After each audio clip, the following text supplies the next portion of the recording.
I'm News for Jackson's Chief Meteorologist David Heckard. Hurricane Preparedness Week continues all week long here across the United States, and today's topic's a big one.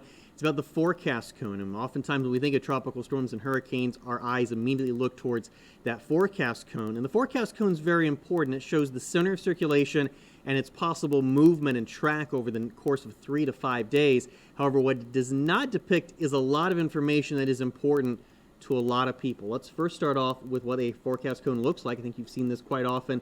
It's a forecast cone. This is actually from Irma back in 2017, center circulation, and then kind of fanning out as we work our way through that 3 to 5 day period.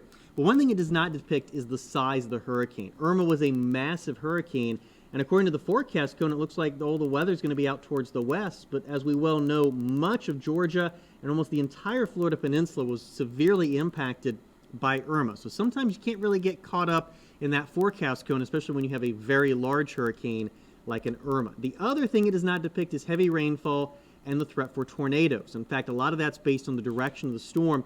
When we are in the front right quadrant of a hurricane, that's what we call the maximum impact. That's where the tornadoes and heavy rainfall often reside. And it's not uncommon for the distance between the center to some of these tornadoes to be possibly hundreds of miles away. And so that's why oftentimes in the Jacksonville area, Gulf of Mexico hurricanes are a little bit more intense than Atlantic hurricanes because we are placed in this front right quadrant. And again, forecast cone doesn't depict any of that.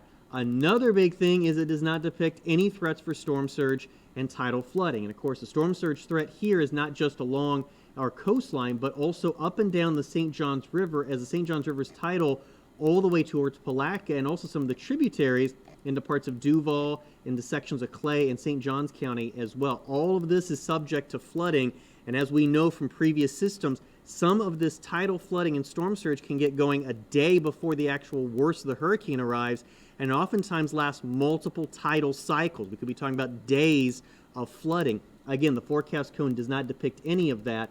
And the other thing is the fact that the forecast cone isn't 100% accurate. In fact, the Hurricane Center kind of quote-unquote bakes in some errors in this. What they try to do is keep the center circulation in the forecast cone 2/3 of the time, which means that 1/3 of the time that ends up being outside the forecast cone. That's important to note because if the system exits the forecast cone, that's going to change impacts in our particular area. So there's a lot of information to be gathered by looking at the forecast cone, but there's a lot of information that you still need to know. That's why it's important to have reliable weather sources like right here at the Weather Authority and Channel 4, because we have more in-depth information on threats like tornadoes, heavy rainfall, tidal flooding, and storm surge. I'm Assistant Chief Meteorologist David Heckard for Channel 4, the local station.